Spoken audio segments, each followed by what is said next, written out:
Presiden dari United States of America, Donald Trump, long basyan in sala banjo ikjing ang nod ha Iran, dak baberthan ru, ba anter bom igdegeri, Haduh bakanda poi Biang syaga Juk-Maw. Nologani Trump lo berngam banter nam ring ikiwe pat kijing don jing hari Iran, hadin pula pentip bagi link sonya pom dari United States of America, kila Ther kawe kijing kieng badang shna ha garage, hagaba prangut kilayap pat palat hispangut kila mansau. Utram lo ong banalor kijing kieng dari United States of America kan Ther gi jaka permi boarding hari Iran berkumju ye gi jaka permi umpniang. Hakjingya ke Thma balane live source ngi Haduh ka artrek weyong ke cingkran Utram hi kamla ban Pynshai balai upha rengkat lang baga Israel ban Hiar Thma ke Iran. Bon ki kedau ba Utram suong bakan kutno gani ke Thma hagi laite ban wan ban nagadi ke cingkran jung u.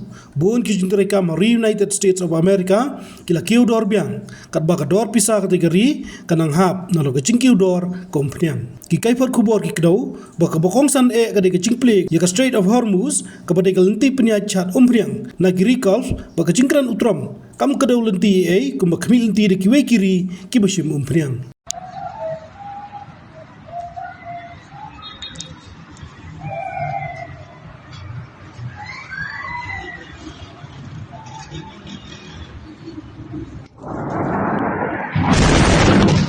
Made clear from the beginning of Operation Epic Fury that we will continue until our objectives are fully achieved.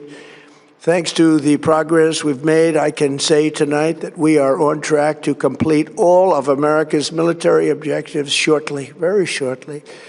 We are going to hit them extremely hard over the next 2 to 3 weeks.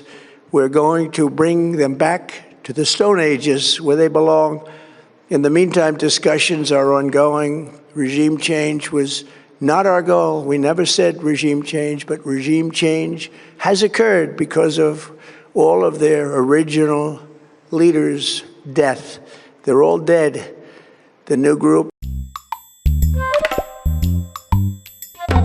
Habatin, pej bahagi kishab, kashab plus F. Ka plus F? Hakabam bangibam dunaki eki bataye kamet. Namar kata habathiru atau khau kamlu ka umpnyang kadut pej ya kashab plus F haka jingsom.